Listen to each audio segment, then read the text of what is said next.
You think you miss them. You think those 3 a.m. thoughts, that ache in your chest, that desperate urge to check their social media, you think that's love. But I need to tell you something that's going to sting. You don't miss them. You miss how they made you feel about yourself. You miss the validation they gave you. You miss feeling chosen. Listen to me carefully.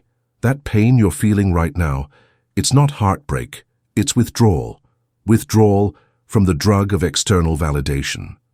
And like any addict going cold turkey, you're convinced you're going to die without it.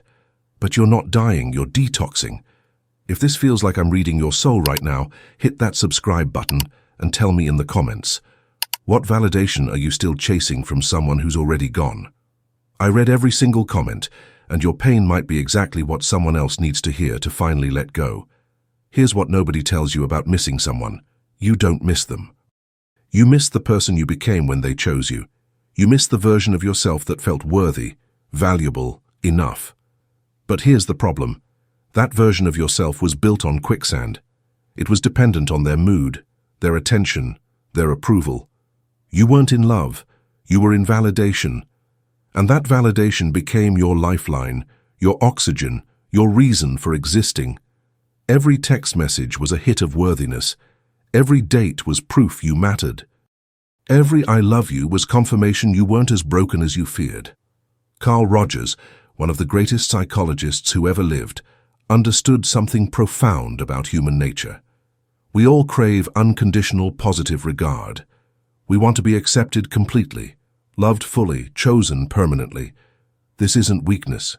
This is humanity. But here's where most people destroy themselves. They look for that acceptance everywhere except the one place it actually exists, within themselves. You're not heartbroken because you lost the love of your life. You're heartbroken because you lost your source of self-worth, and that source was never supposed to be another person. It was supposed to be you. Think about it.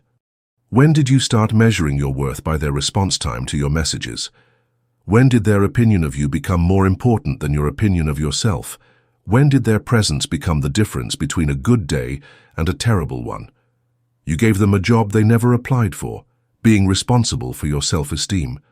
And when they quit that job, because it was exhausting, because it was impossible, because no human being can carry another person's worth, you felt abandoned.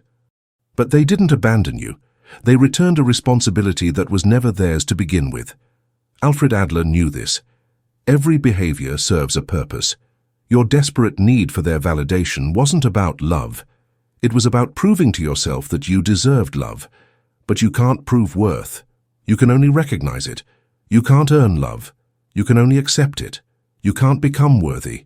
You can only remember that you already are. Let me tell you what's really happening in your nervous system right now. John Bowlby's attachment theory explains this perfectly. When we experience rejection or abandonment, our brain activates the same pain centers as physical injury. Your brain literally thinks you're dying. That's why it hurts so much. That's why you can't think straight. That's why you keep reaching for your phone, hoping for that text that will make the pain stop. Your brain is screaming, get them back. Do whatever it takes. You need them to survive. But your brain is wrong. Your brain is confusing need with want, survival with comfort, love with addiction. You miss the validation they gave you. You miss feeling special, chosen, wanted.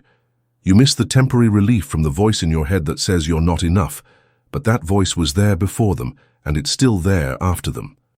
They didn't create your insecurity, and they couldn't have fixed it. Only you can do that. Stop calling it love when it was dependency. Stop calling it heartbreak when it was withdrawal.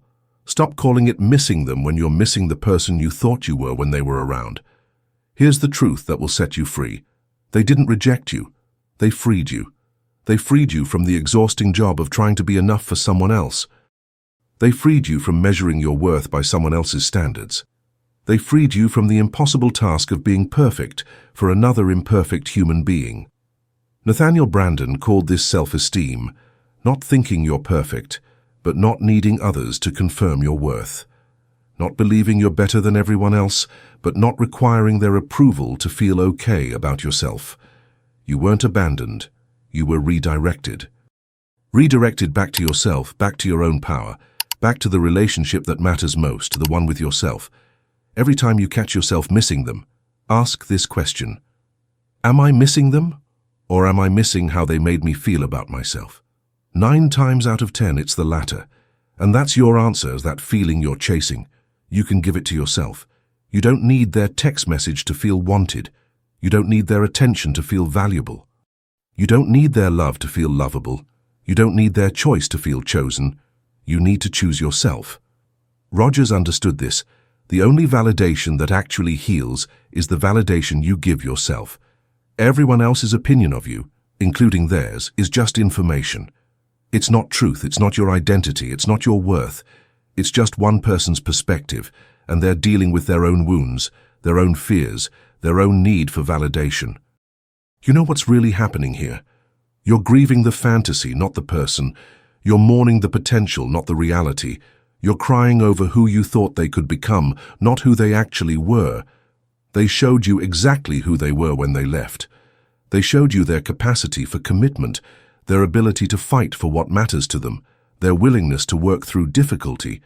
And what they showed you was this. You weren't it. You weren't their priority. You weren't their choice. But here's what they also showed you. You don't need to be chosen to be worthy. You don't need to be picked to be valuable. You don't need to be selected to be enough.